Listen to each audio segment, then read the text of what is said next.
8,000 تنخواہ لینے والا افسر 8,000 مہینہ کمانے والے مزدور سے رشوت مانگ رہا ہو، وہاں اللہ کا عذاب نہ آئے تو اور کیا ہے؟ جہاں رشوت کو اپنی روزی سمجھی جا رہی ہو، سود کو اپنا کاروبار سمجھا جا رہا ہو، مجھے بتاؤ تو صحیح وہاں اللہ کا عذاب نہ آئے تو اور کیا ہے؟ جہاں عورتیں مردوں کا روپ استعمال کر رہی ہوں اور مرد عورتوں کی خصلتیں اختیار کر جائیں، وہاں اللہ کا عذاب نہ آئے تو اور کیا ہے؟ جہاں زنا عام ہو جائے اور پانی کی جگہ لوگ شرابیں استعمال کر رہے ہوں، وہاں اللہ کا عذاب نہ آئے تو اور کیا ہے؟ اے بندے، عذاب جب بھی آتا ہے نافرمان لوگوں کے شہروں کو اجاڑنے کے لیے آتا ہے، عذاب جب بھی آتا ہے نافرمان لوگوں کی بستیوں کو، نافرمان لوگوں کے گھروں کو اجاڑنے کے لیے آتا ہے۔ جہاں نوجوان قرآن کریم کو الماری میں بند کر کے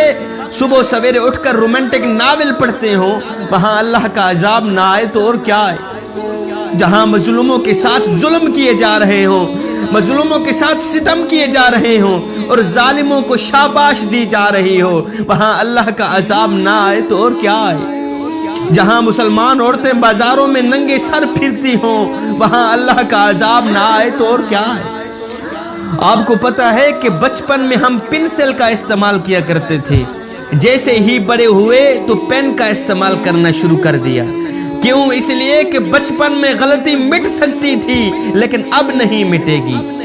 اے دوست، آجا اس کریم رب کے دربار پہ جو ایک ماں سے نہیں 70 ماؤں سے بھی زیادہ محبت کرنے والا، اس کی ذات تو آوازیں دے رہی ہیں، او میرے یار کے امتی، ایک بار تو میرے دربار پہ آ کر تو دیکھ، ایک بار اپنا دامن پھیلا کر تو دیکھ، اوے بخشش کی حد نہ کر دوں، مجھے رب العالمین بھی نہ کہنا۔ کی بات پھیلانا صدقہ جاریہ ہے، ثواب کی نیت سے ویڈیو کو شیئر ضرور